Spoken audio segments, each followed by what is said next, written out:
Okay, in this final video of this module, I want to look at a few more miscellaneous highlighting tools.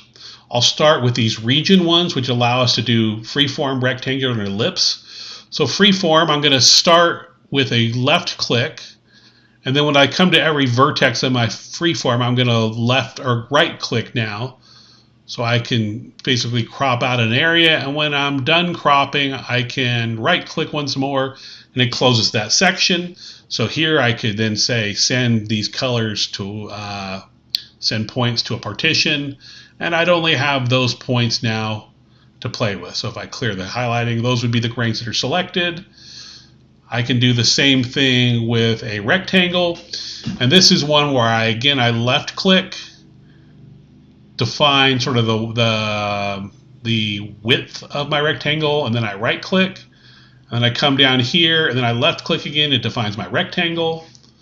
And similarly, I can do a region, which is an ellipse.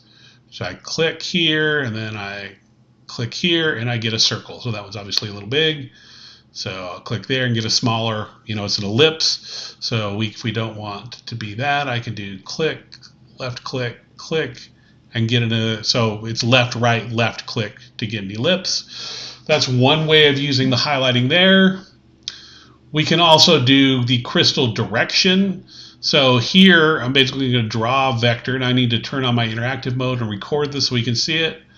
I'm going to draw a vector. It tells me what crystal direction is aligned in that direction.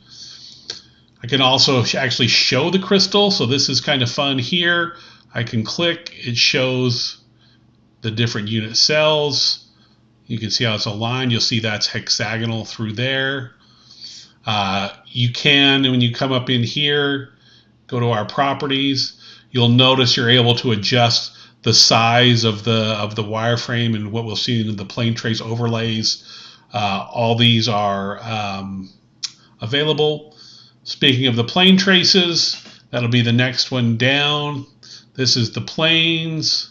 So if I look at my value here, let's say I'm going to look for the 001 or the basal plane for a lot of these hexagonal grains. So I can look here.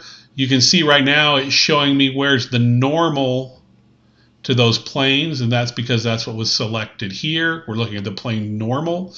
If I want the plane trace, again, we can see where that plane is. It swaps that. So this is now aligned with the basal plane for these. I can click it here, or we can look at the normal to it. And you can see here it says the longer the trace normal, the closer the plane is to perpendicular to the sample surface. And again, if we want to do a different color to this to differentiate these, I can then do this in a different color so you can show things a little bit differently. And then the final miscellaneous one I want to show here is just our measuring tool, where if I want to know like what's the space between here to here, it tells me what that distance is in microns.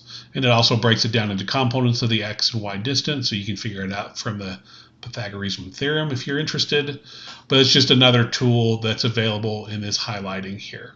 So I think you'll find this highlighting section of the advanced toolbar useful when you're interrogating data, looking at things in a little bit more detail than we just see with the standard quick gen maps.